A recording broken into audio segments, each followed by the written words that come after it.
ಹೇ everyone welcome. ಇವತ್ತು butter Rajanna style chicken biryani ಮಾಡೋ ವಿಧಾನ ನೋಡೋಣ. Chicken biryani is A brand ambassador of non veg ಅಂತ ಹೇಳ್ಬೋದು. ಫಸ್ಟ್ ಮಿಕ್ಸಿ ಜಾರಿಗೆ ಚಕ್ಕೆ, ಲವಂಗ, ಬೆಳ್ಳುಳ್ಳಿ, ಶುಂಠಿ, ಹಸಿಮೆಣಸಿನ್ಕಾಯಿ, ಈರುಳ್ಳಿ, ಪುದೀನ, ಕೊತ್ತಂಬರಿ ಸೊಪ್ಪನ್ನ ನೀರು ಹಾಕದೆ ಚೆನ್ನಾಗಿ ಗ್ರೈಂಡ್ ಮಾಡ್ಕೊಳ್ಳಿ. ಆನಂತರ ಎಲ್ಲ ಬಿರಿಯಾನಿ ಸ್ಪೈಸಸ್ನ ಪೌಡರ್ ಮಾಡಿ ಎಣ್ಣೆಗೆ ಹಾಕಿ ಈರುಳ್ಳಿನ ಸೇರಿಸ್ಕೊಂಡು ಚೆನ್ನಾಗಿ ಈರುಳ್ಳಿ ಆ ಕಲರ್ ಚೇಂಜ್ ಆಗೋ ರೀತಿ ಹುರ್ಕೊಂಡು ಆನಂತರ ಗ್ರೈಂಡ್ ಮಾಡಿರೋ ಮಸಾಲೆನ ಸೇರಿಸ್ಕೊಳ್ಳಿ.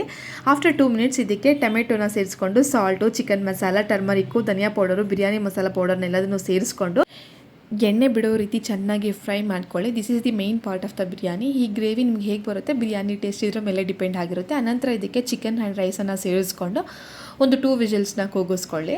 ಆಫ್ಟರ್ 2 ವಿಜಿಲ್ಸ್ ನೀವು ಒಂದು 15 ಮಿನಿಟ್ಸ್ ಲಿಡ್ನ ಓಪನ್ ಮಾಡಿದೆ ಹಬಿಯಲ್ಲೇ ಇರಕ್ಕೆ ಬಿಡಿ. ಆಗ ನಿಮಗೆ ಬಿರಿಯಾನಿ ರೆಡಿ ಆಗುತ್ತೆ. ಈ ವಿಡಿಯೋ ನಿಮಗೆ ಇಷ್ಟ ಆದರೆ please like, share and subscribe.